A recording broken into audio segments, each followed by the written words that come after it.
When I performed Crazy in Love at the BET Awards, it was almost like my coming out. Sasha was in full effect. Sasha is my alter ego. She can do things that I cannot do when I'm in rehearsal. And I remember right before I performed, I raised my hands up, and it was kind of the first time I felt something else come into me. Felt something else come into me. Felt something else come into me. And I knew that was gonna be my coming out night for the BET Awards.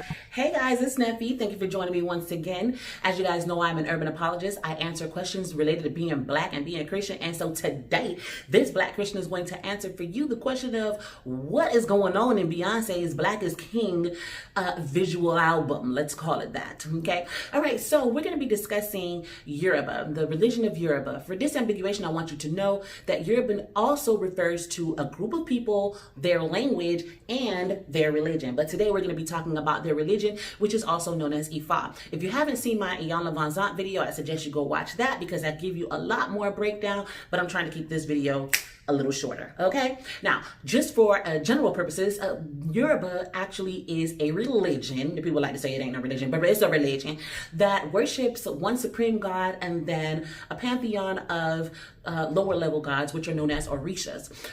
Alongside the orishas or beneath the orishas, after the orishas, you might say, we also have the ancestors that they worship. Some people say that Beyonce's title for this album, Black is King, is a shot at Kanye's Jesus is King. I don't know. That's speculation. You made the decision for yourself, but I'm gonna tell you what's not speculation. The over 10 times Beyonce flaunts her affiliation with Yoruba or Ifa as her religion in Black is King. So let's bust it down. Number one, right from the bat, we have Beyonce presenting this baby that she got from who knows where while she's standing on the beach, presenting this baby to two Yoruba priests who bless the baby by way of incense. That's number one. I only put that as number one. There are no particular order, maybe order of appearance, but even then I kind of switched it up a little bit, so just stay tuned. Number two, we see the little boy, the baby being presented as he's growing up through the film. The film also parallels The Lion King, so there's a lot of elements from The Lion King that are interwoven into Black is King as well. So we're following the life of this little baby that she got out of nowhere. So the baby now, he becomes a little boy and he is presented in front of a Yoruba deity by the name of Oshumare. Oshumare is known as the god of riches. A lot of people follow him for riches. He was endowed with these riches after having healed the children or the loved ones of other orishas. And he was also gifted with red linen. So you see that here, an element in the video as well. These are not coincidences, honey. If you were confused after Lemonade, which was pretty blatant, then I might have let you slide. If you were confused after Black Parade, you know, I did a breakdown on that with BK Apologist. You can check that out on either one of our channels, but it's pretty clear now. But if you was confused after either one of those, there is no excuse remaining for you after this video, because she's not just hinting, she's just throwing it in your face, and people are celebrating her. People on the Yoruba side of the table, or Ifa side of the table, are celebrating her for her flaunting and her vindication, basically, or validation of their religion. So why would you turn around and say that she's not practicing this religion, which she obviously is practicing? And side note again, I'm not hating on the sister. She can do whatever she wants to do. It is her God-given right to worship whatever she want to worship.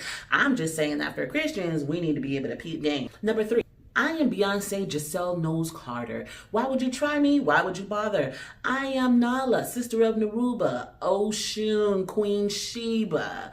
I am mother. This is her own word. She is identifying herself with Oshun. So before, she was just basically embodying Oshun, representing her through the colors, through the waters and the rivers, which Oshun is a deity, a goddess of the river, of love, sensuality. She is known for eating honey. Oftentimes the sacrifice or offering of honey is made to her. So before, Beyonce was just showing that, but now she's saying it. I am Oshun. Number 4, I got my cup to the heavens, another night I won't remember. So the actual lyrics of the song contextualizes things into a club night. So she says, you know, when I enter the club, I want to hear the sirens go off. And so she's leading you to believe that she's talking about being in a club and it's just a party and she just gets drunk and she won't remember tonight. No. What she's actually talking about is being possessed. If you go on listening to the lyrics, she says that these types of feelings are unforgettable. So she's not talking about being in a club and getting drunk. No, what she's actually talking about is being in a ritual gathering, you know, their version of church, where they play drums and they play music and they invite the Orisha and the ancestors to come and possess the patrons and speak through them. And so when the people come out of their trance and out of their possession, they do not remember the things that they carried on about doing and saying when they were possessed. So this is why it would be a night she does not remember, because she is possessed. Right here, she is invoking Obatala, which is one of the higher deities in the Orisha pantheon. He is kind of a co-creator and the deity of intelligence and wisdom. This dude right here is riding around in a hearse saying that you will die, basically, and that you will have to give an account for what you've done in your life. And we're all like, okay, you know, that's pretty true. Him riding around in a hearse is weird. But then the rest of the scene is him engaging in basically licentiousness and things of that nature. And so while he's riding in this hearse, this being appears to him as his driver. The driver was his friend at first, and then switch over to this other guy, which seems to be the devil. It seems pretty close to the devil, if not Elegba. Elegba is basically the god of trickery and of crossroads and of decision. So him riding in a car with Elegba appearing to be the driver would not be far-fetched. But I will tell you reasons why I think it might have a double meaning, because he appears in other places in the video and there's like, I don't know about this character. So he says, stand your ground like Ogun. Ogun is one of the deities also in the pantheon who is embodied or personified by iron and strength and things of that nature. So he's saying stand strong like Ogun. He literally, again, she said Ocean when he said Ogun. There's no codification. There's no let's break down the code. It's blatant. It's really blatant. So again, he has this encounter with the driver who becomes this other strange spirit. But then this thing happens, which is really kind of creepy. You know, it appears that Baba Luaye makes an appearance and begins to crawl onto the hood of the car in a very creepy manner, and creepy horror film, scary manner. And there's a reason for that, because Baba Luaye is known as a healer, but is also known as a deity of judgment. So the whole video, he's talking about having to give an account, and then he's showing you the lifestyle that he's living and how, you know, these are basically sins. That's why he's saying, you know, the women have their faces covered almost as though who they are isn't what's important. It's what's important is the type of activity that he's engaging in. And then he's telling you that you'll have to give an account for this. And then the deity, which is associated with handing out judgment, crawls upon the hood of the car. Coincidence? No. Here she says that there are lost languages pouring out of our mouths. If the languages are lost, how are they pouring out of our mouths? So I told you before that when people get possessed, they don't remember what happened while they were possessed. But one of the things that does happen is that they speak foreign languages. They speak languages that their ancestors would have spoken because their ancestors are supposedly speaking through them. And so, you know, some people might say, well, that sounds a lot like in church. We speak foreign languages. I'll table that conversation for another time. There's also this scene where she has this baby in a basket, and everybody's automatically assuming this is Moses because Moses was in a basket. And listen, if you're looking at the entire thing, listening to what she's saying, she has a scene here before the video begins where she says, child of the dust, return to the river, and your roots will find you, and something about your ancestors. So what she's doing here is not a nod at Moses or saying thank you, God. There's, aside from the baby in the basket, there's nothing else that would allude to this being Moses. It's just the baby in a basket in a river, which really is she's offering the baby to the river for protection. Wherever Christians, y'all be so gullible. It looks like a biblical, so it must be. It's not. Here we have Oya, the goddess of wind and lightning, who was oftentimes dressed in red. So then here she says, the Orishas hold your hand through this journey that had begun before you were born. We never forget to say thank you to who? To Jesus? Thank you to God? Thank you, Yah? Thank you, Father? No, thank you to the ancestors. So again, the worship of Orisha and the ancestors is very heavy in Yoruba. And she's saying that this is what she does. Here she says, the wind is talking for the very first time. Again, a nod at Oya, but then she says, spirit, can you hear it calling? While you're trembling, that's when the magic happens. The stars gather by your side, saying to you, rise up. The stars gather by your side, saying, rise up. She's referring to ancestors and the Orisha who come when there is music. The only thing that really is required to invoke these spirits oftentimes is a food offering or an animal offering, and then drums and music and chanting. That's really all it takes. And, you know, there's often smoking involved, prayers, obviously, and then the people get possessed. So when you're trembling through this entire process and you find yourself entering a trance-like state, that's when the magic happens, baby, and the Orisha come and they give their knowledge and their information to you to help guide you through life. So she's saying that's when the stars come and tell you to rise up. Here she's holding her hands up while saying spirit and mimicking Yemonya, the goddess of the waters or the seas. She is the sister to Oshun, which is Beyonce's primary deity, probably her head deity, her head Orisha.